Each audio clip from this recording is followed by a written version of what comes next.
الله أكبر الله أكبر أشهد أن لا إله إلا الله أشهد أن لا إله إلا الله أشهد أن محمدا رسول الله أشهد أن محمدا رسول الله أشهد أن لا إله إلا الله أشهد أن محمدا رسول الله أشهد أن محمدا رسول الله حي على الصلاة حي على الصلاة حي على الفلاح حي على الفلاح الله أكبر الله أكبر لا إله إلا الله. J'implore sur moi et les miens la protection divine d'Allah, le miséricordieux, qu'il me protège des lois et des mécréants. Amen, amen, amen.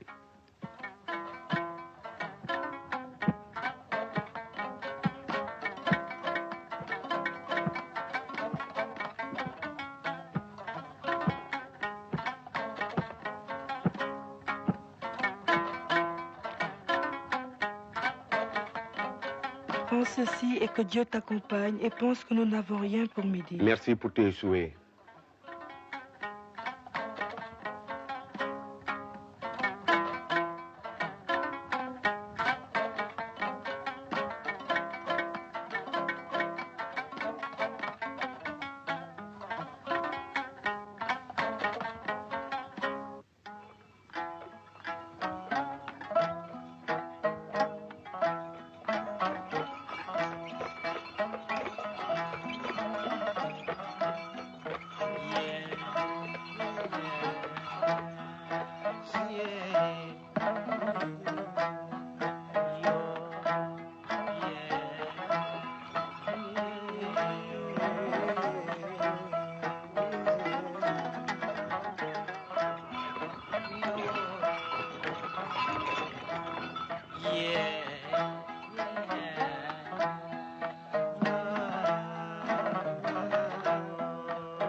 Elle est bien matinale, Fatou, la pauvre.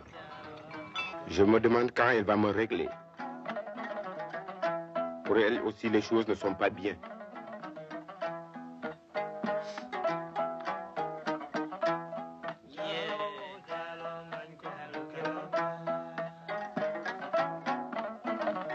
Si, Edouard.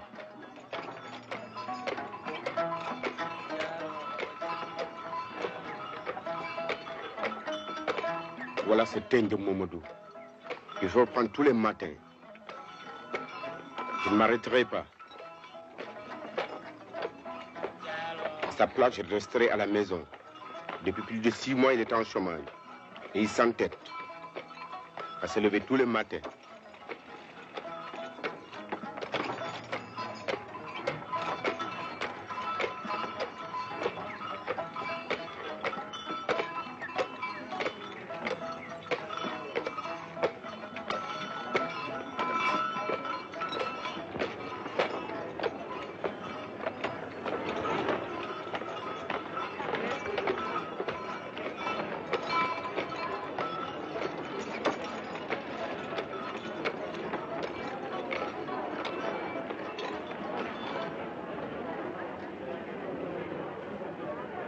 Qu'est-ce que j'avais dit? Une bonne poignée de main et c'est fini. Avec quoi je vais nourrir mon cheval et ma famille?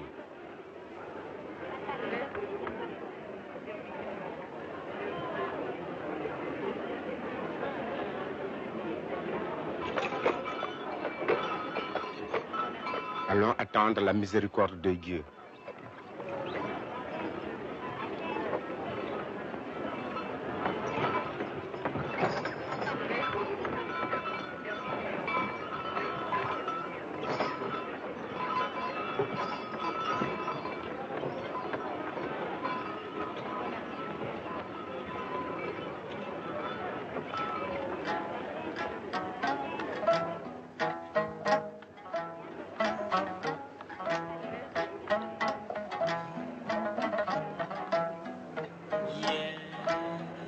la grâce de Dieu, à la grâce de Dieu.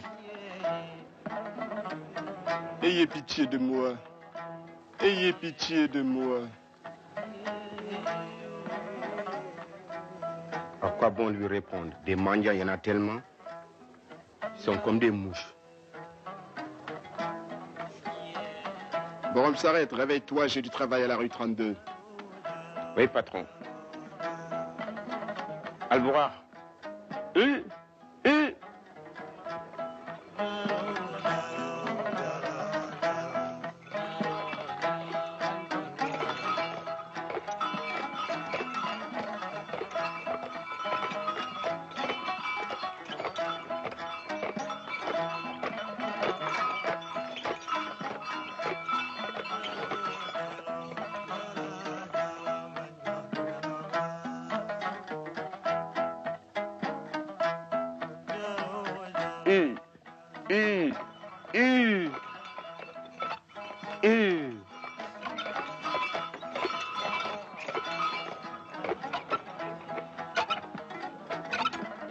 Borom s'arrête, arrête.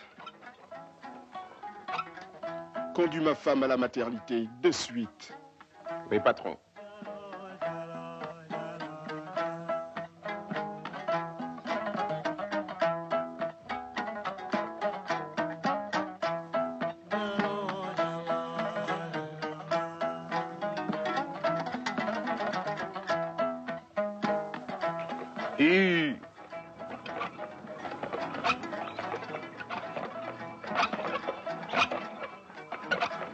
Encore cette vous? Qu'est-ce que je vais devenir avec cette vous?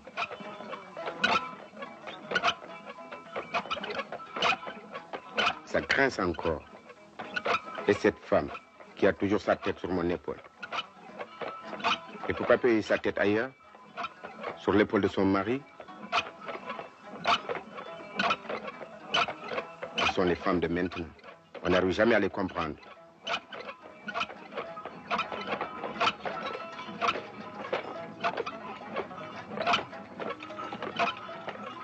Alhamdulillah, on arrive maintenant.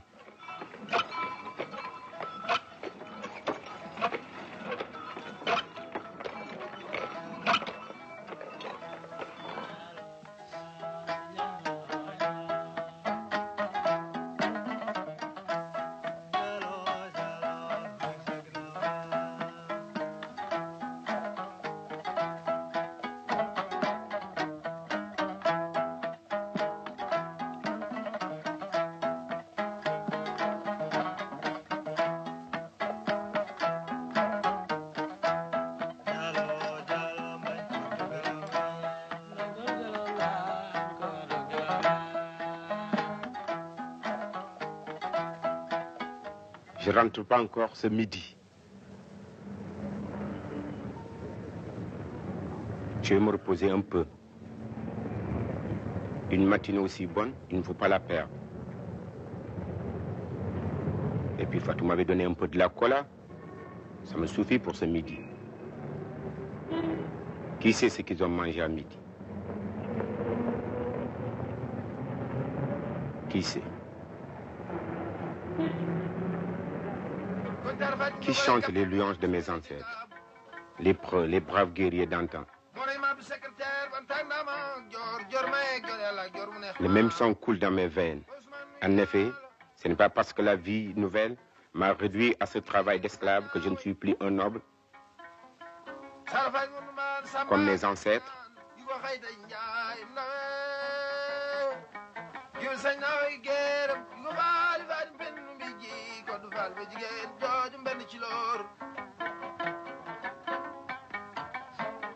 Mariano Dantal, Racing Valalan, Racing Geek, Rayla Hata Dembal, Major Jai, Singer Kan. Majamana, Chegufen, the guy, Chimon, by some Chiman, Jai, Kurubin, Mekuma, Usman Nuinal, Chosan, Nalo, Nalo, Tan, Chosan, Teji, Usman Jeng. Grandma, I buy, grandma, the melted Mukot Kumajari, Lamasas, Macharofay. ma jojo mena kegu feni dagay ci moom may samba ci mbaat njaay kuro birim njéeme kuma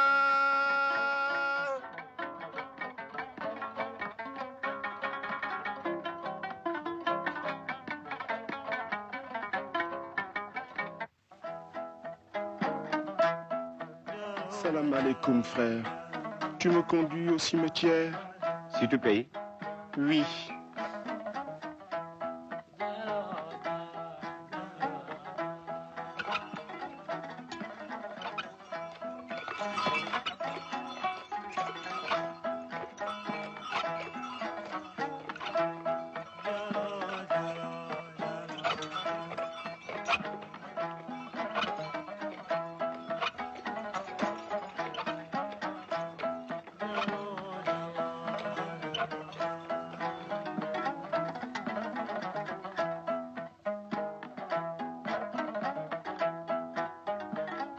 Frère, il te manque le papier essentiel. Je suis étranger ici. Borom s'arrête, n'entre pas. Toi, va chercher le papier.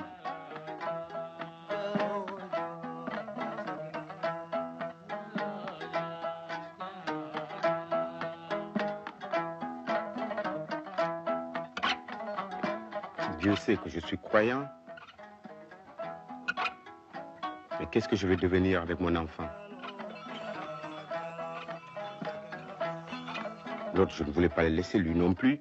Je ne voulais pas le laisser, mais si je reste, j'ai tout donné au griot. En fait, je vais me soulager.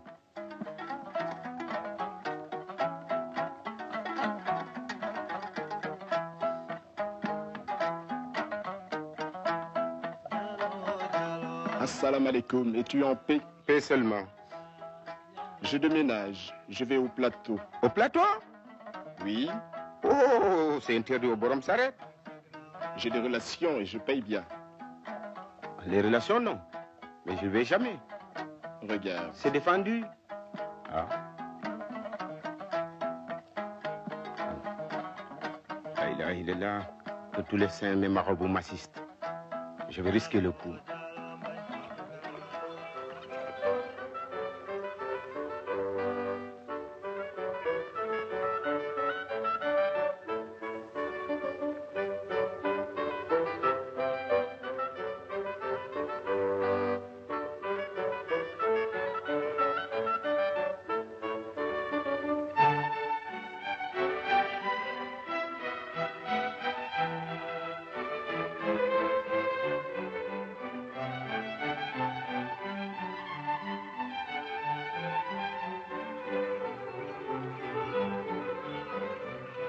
Que tous les saints me protègent.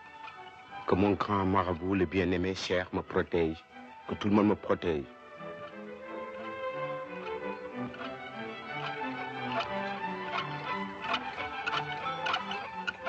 Il est heureux, ce type, de quitter le quartier indigène.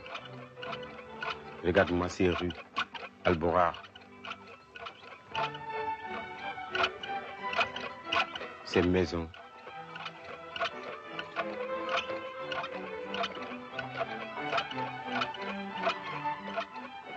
Il doit être agréable de vivre dedans.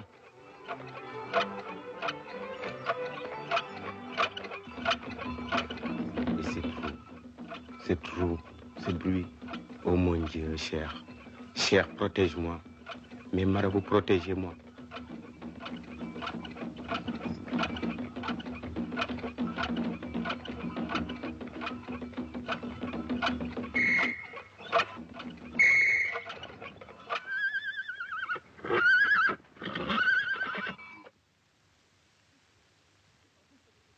Descends vite et tes papiers.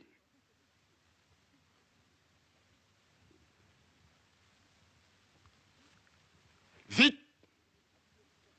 As-tu une autorisation de venir ici? C'est défendu ce quartier au Borom Saret. Dételle. Et vite. Et l'autre qui s'en va avec mon argent. L'argent ne lui dit rien. Il n'est pas son pied de ma médaille.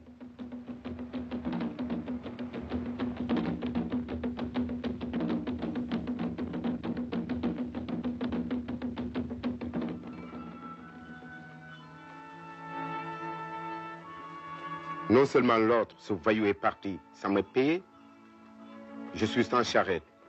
Payer une amende avec quoi? Qu'est-ce que je veux devenir maintenant? L'autre, il disait avoir des relations. Mon voleur, c'était oui. Avec qui? À qui il faut faire confiance? À qui? C'est pareil dans tous les pays. Ils savent lire, ils ne savent que mentir. C'est sa faute à lui? Non, c'est la faute à l'autre. Celui dont l'enfant est mort. S'il ne m'avait pas amené au cimetière, je ne serais pas venu. C'est sa faute à lui. Et puis, il y a les griots. C'est la faute aux griots. Que m'importe si mes ancêtres étaient des héros. Maintenant, me voilà sans le sou. Qu'est-ce que je vais dire à ma femme? Hein? Qu'est-ce que je vais lui donner maintenant? Hier, c'était pareil. Avant-hier, c'était pareil. Feu rouge. Il faut s'arrêter toujours, partir, coucher. Quand? Ça, c'est la prison. C'est ça. Ça, c'est la vie moderne. C'est la vie maintenant du pays. Partir, oui. J'avance. Et cette maison, c'est ça, cette maison. Cette maison.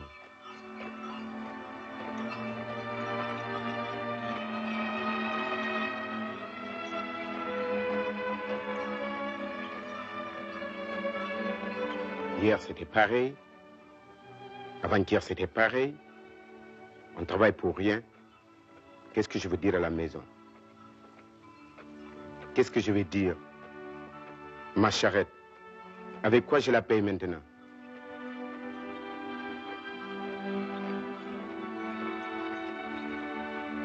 Il ne me reste plus qu'à mourir.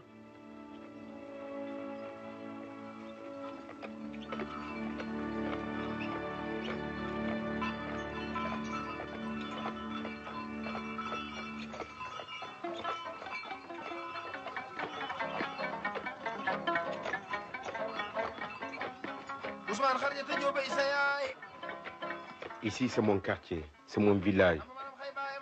Ici, je me sens bien. C'est pas comme là-bas. Ici, on ne va pas d'agent de police, on ne va personne. On est bien entre nous.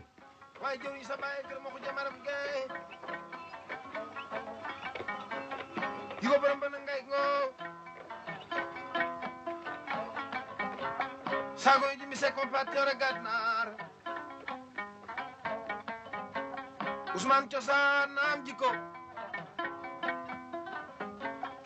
ma ko doon sàmm jari wuloob jari pekes maa mu jari ngaaja maa borom yi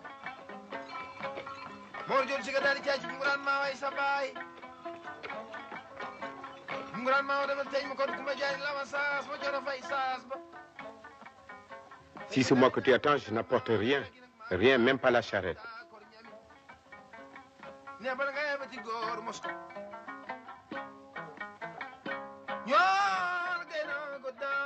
Allah Rubilanam, mère nous mangeons de quoi vivre. Tiens le petit, je te promets qu'on mangera ce soir. Partez les enfants, il n'y a rien ici. Où va-t-elle à cette heure-ci? Il n'y a rien à manger.